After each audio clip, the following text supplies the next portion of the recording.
Buenos días, bienvenidos a nuestro tiempo devocional, Tu Palabra para encontrar el camino. Hoy es 3 de octubre del 2024.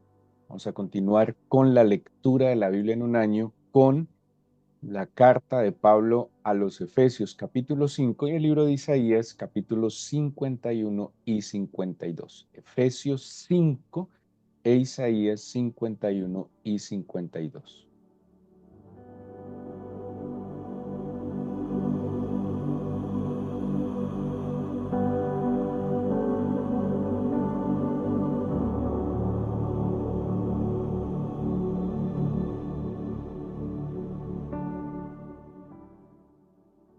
El capítulo 5 nos va a poner de manifiesto una idea que, que podría estar abundando en el entorno judío del primer siglo. Em, Había un grupo de judíos muy conocido en el Nuevo Testamento, los conocidos fariseos. Los fariseos, en términos generales, era como la facción del judaísmo.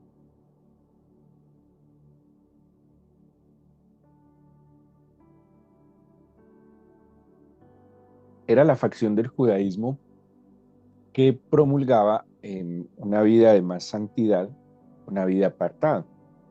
Solo que en la época del Señor Jesús, en gran parte del judaísmo se había, digámoslo de alguna manera, enaltecido en su corazón porque veían la misma corrupción religiosa.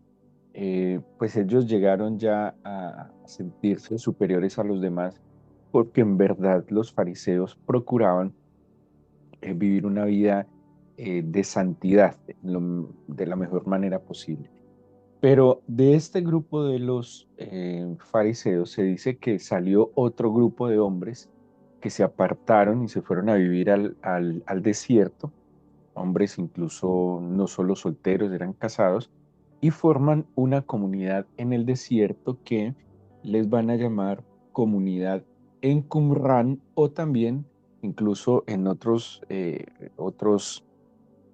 textos históricos los conocen como los esenios. Estos hombres, pues que todavía está en discusión si eran los esenios o simplemente era la comunidad del Mar Muerto, también se conocen así, se apartaron de Jerusalén porque vieron que había mucha corrupción en el tema religioso.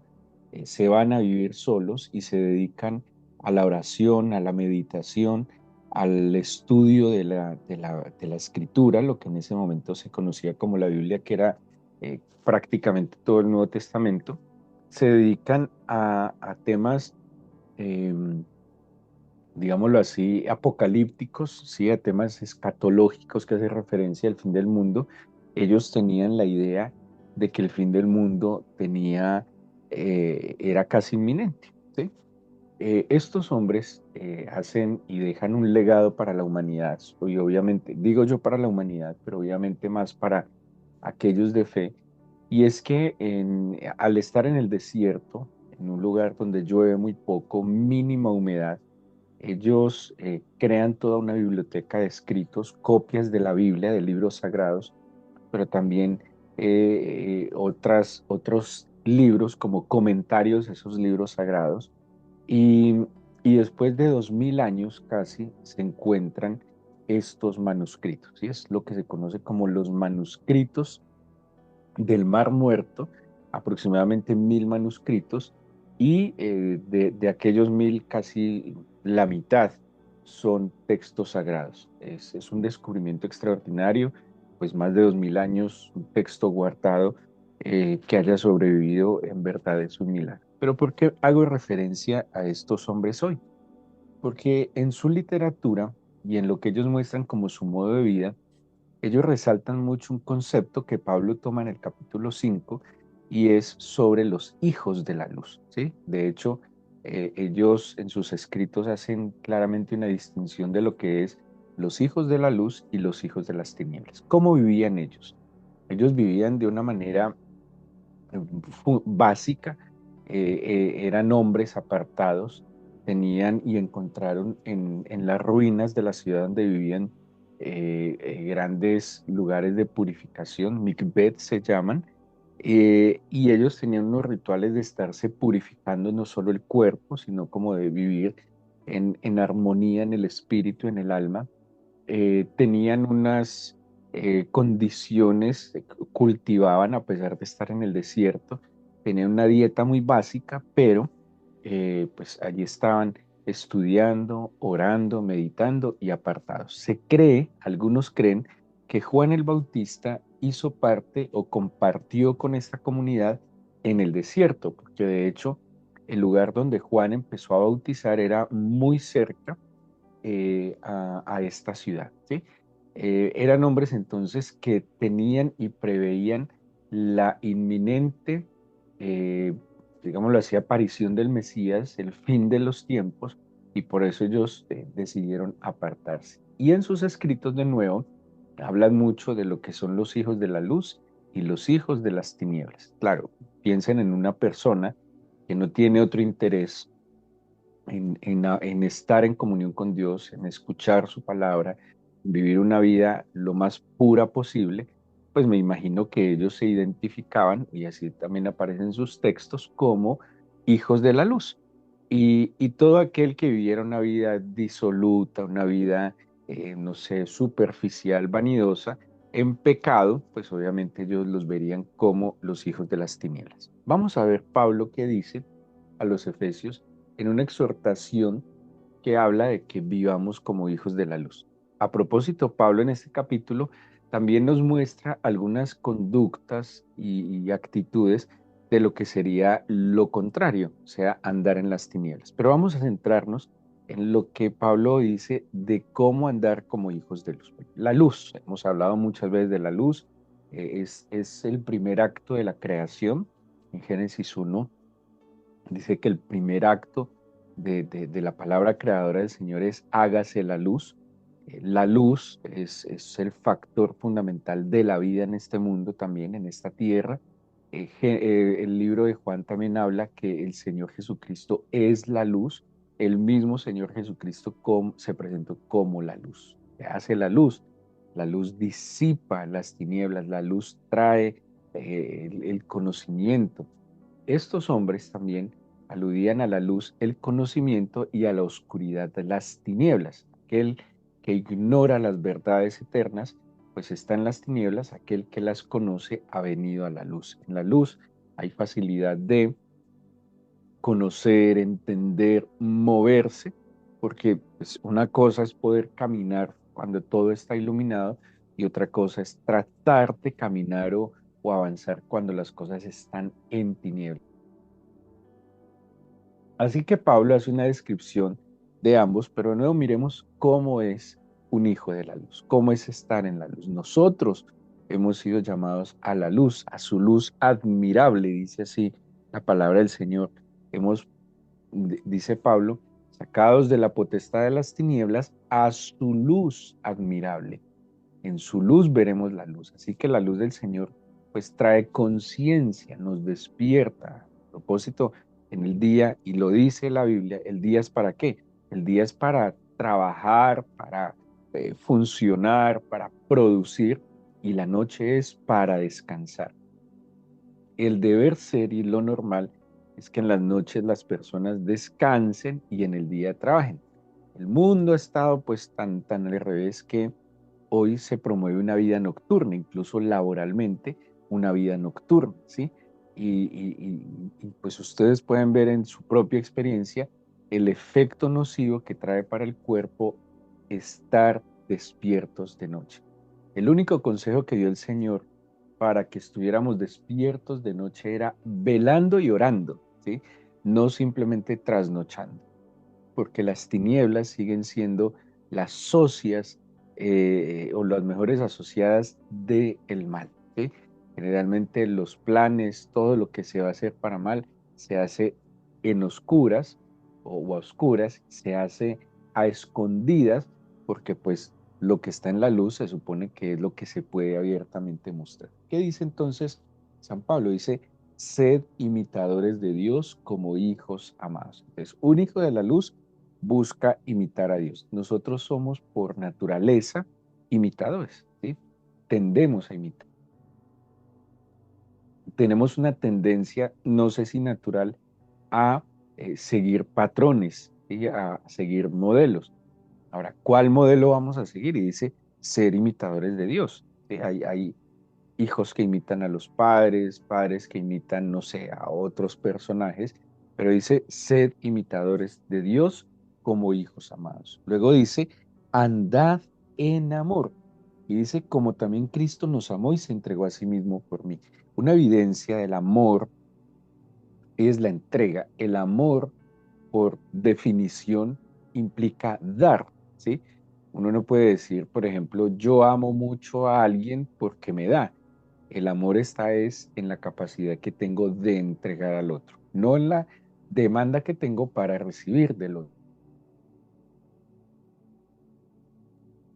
Yo amo porque estoy dispuesto a darme, a entregarme y a procurar el bien del otro, el bienestar del otro. Ese es el amor divino.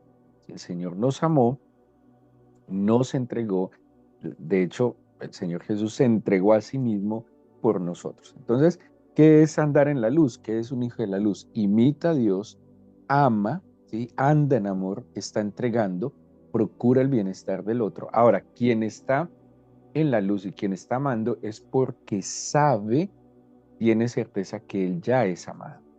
Dice además el versículo, bueno, los versículos en adelante va como a darnos una lista de algunas acciones de las tinieblas, pero nuevo no me voy a centrar en ellas, pero dice el versículo, pues obviamente que nosotros estamos llamados a apartarnos de estas cosas. ¿Sí? Menciona, dice fornicación, inmundicia, avaricia, que aún ni siquiera se nombra entre vosotros como conviene a santos, o sea, apartados. El Hijo de la Luz identifica las obras de las tinieblas y se aparta de ellas. Quien identifica las obras de las tinieblas y se mete en ellas, pues tiene que estar también con su mente entenebrecida. Entonces, por eso el Hijo de la Luz vive como apartado. Dice el, el versículo 8, porque en otro tiempo erais tinieblas, mas ahora sois luz en el Señor. Andad como hijos de luz, porque el fruto del Espíritu es en toda bondad, justicia y verdad. Un hijo de la luz es una persona productiva, no solo, digámoslo, en lo material, en lo intelectual, sino que sobre todas las cosas el fruto del Espíritu se evidencia. ¿En qué abundamos? En justicia, en bondad y en verdad.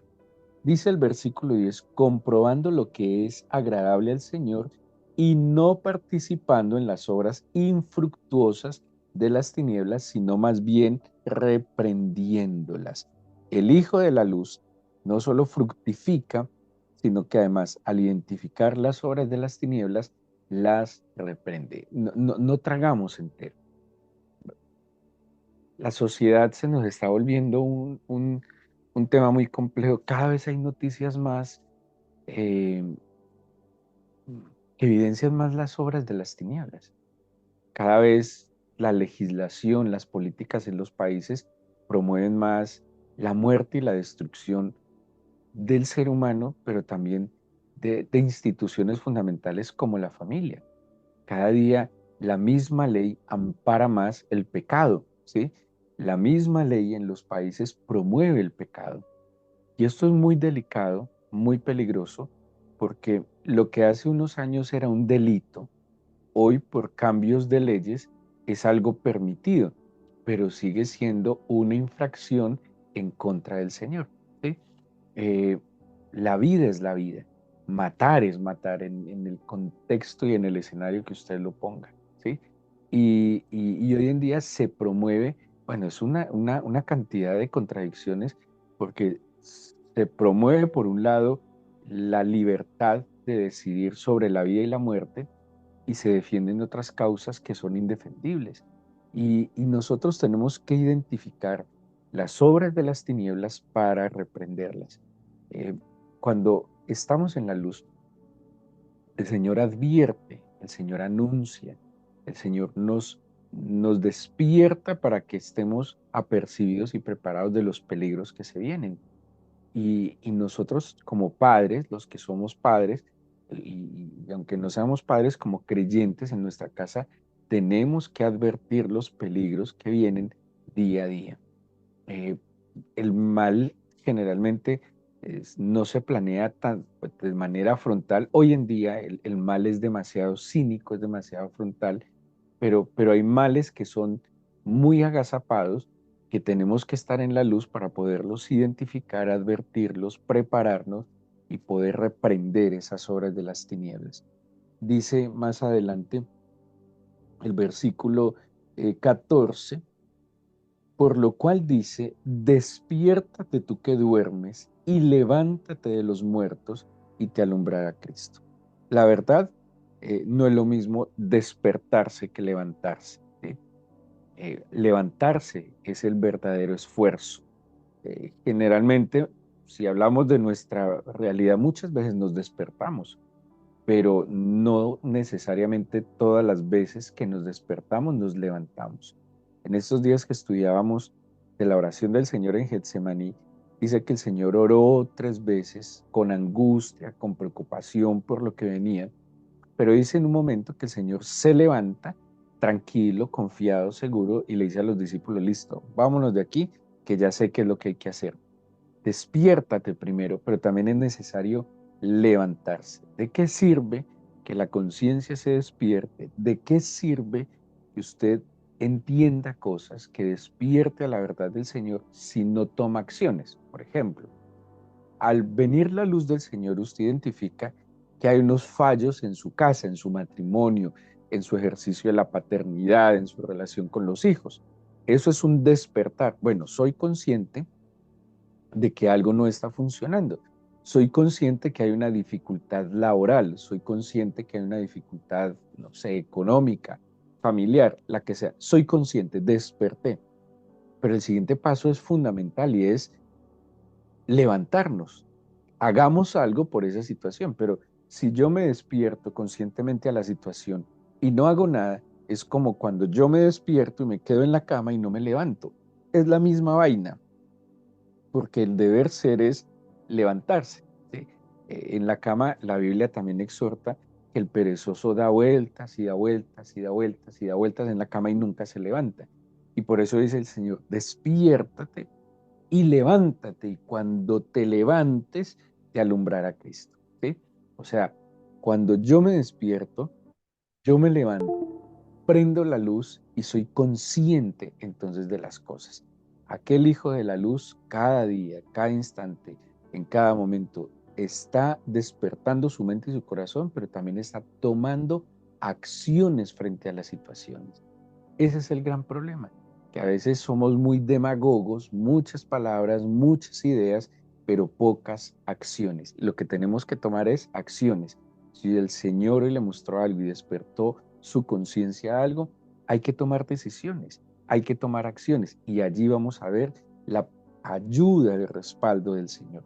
Pero dice también más adelante el versículo 15, mirad pues con diligencia cómo andéis, no como necios, sino como sabios.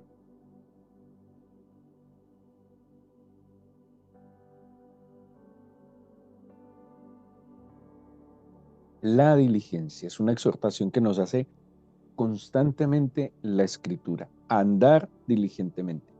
Y de aquí en adelante nos va a decir cómo y qué implica andar diligentemente. Entonces dice el versículo siguiente, bueno, el mismo versículo 15, como sabios y no como necios. Leíamos en estos días algo que si alguno es falto de sabiduría, pídala a Dios. Sabiduría. ¿Qué saber hacer con? ¿Qué saber hacer cuándo? ¿Qué saber hacer en qué momento? ¿Con quién? Y cómo saber usar las herramientas que el Señor nos dé. Despertémonos, levantémonos y actuemos con diligencia en sabiduría. Y dice el versículo 16, aprovechando bien el tiempo porque los días son malos. Es mentira que el tiempo se puede recuperar.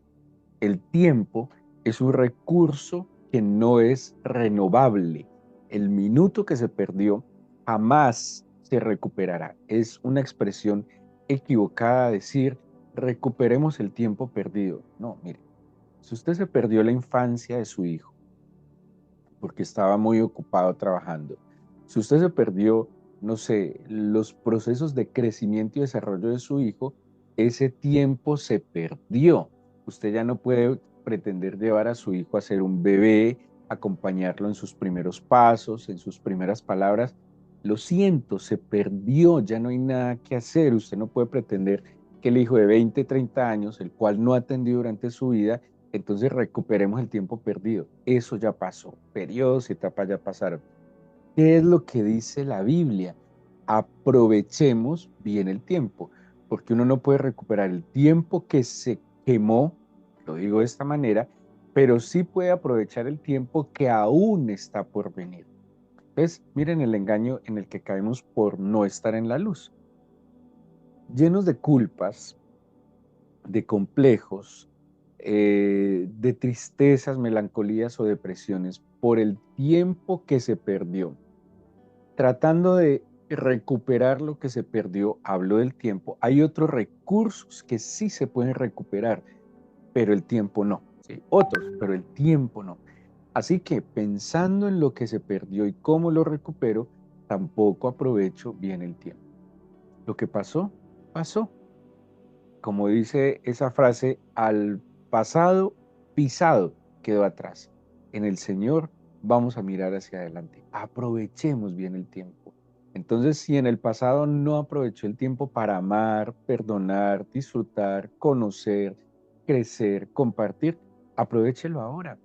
Todas las etapas con los hijos son importantes. Aprovéchelo ahora. Dice, ¿qué más dice San Pablo al estar en la luz? Dice, no seáis insensatos, sino entendidos de cuál sea la voluntad del Señor.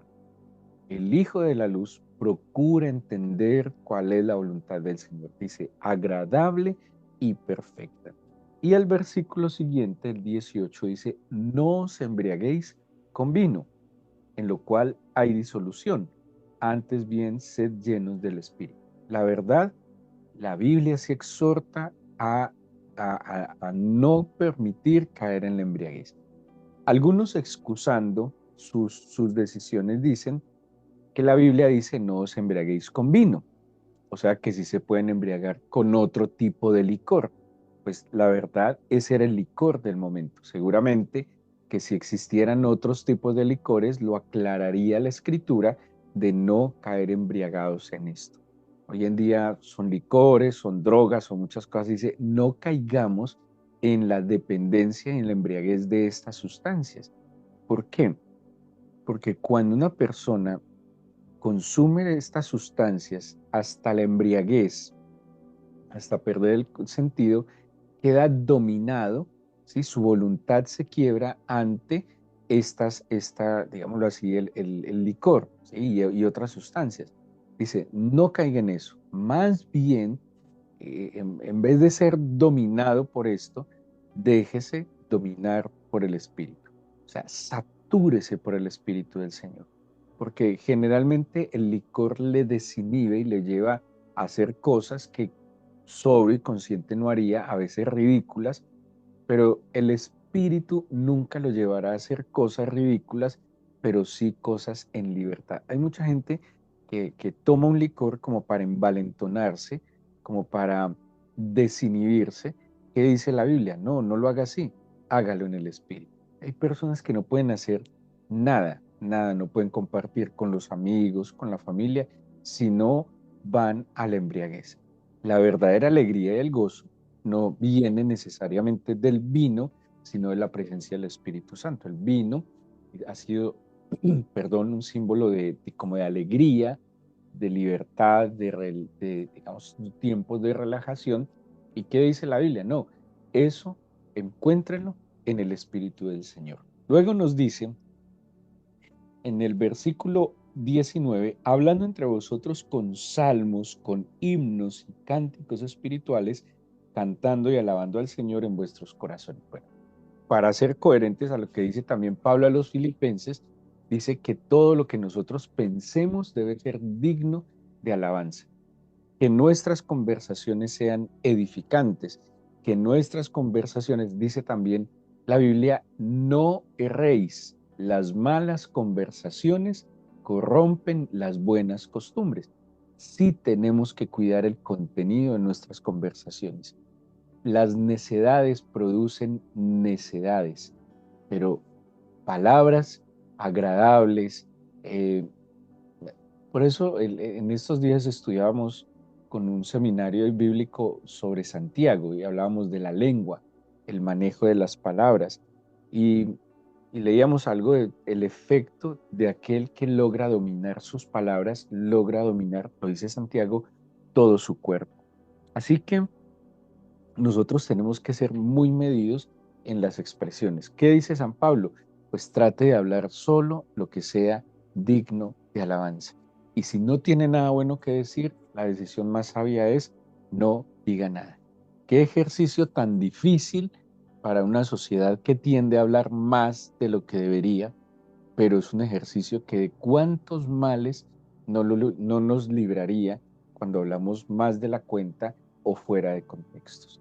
Y dice al final, dando siempre gracias por todo, el versículo 20, al Dios y Padre, en el nombre de nuestro Señor Jesucristo.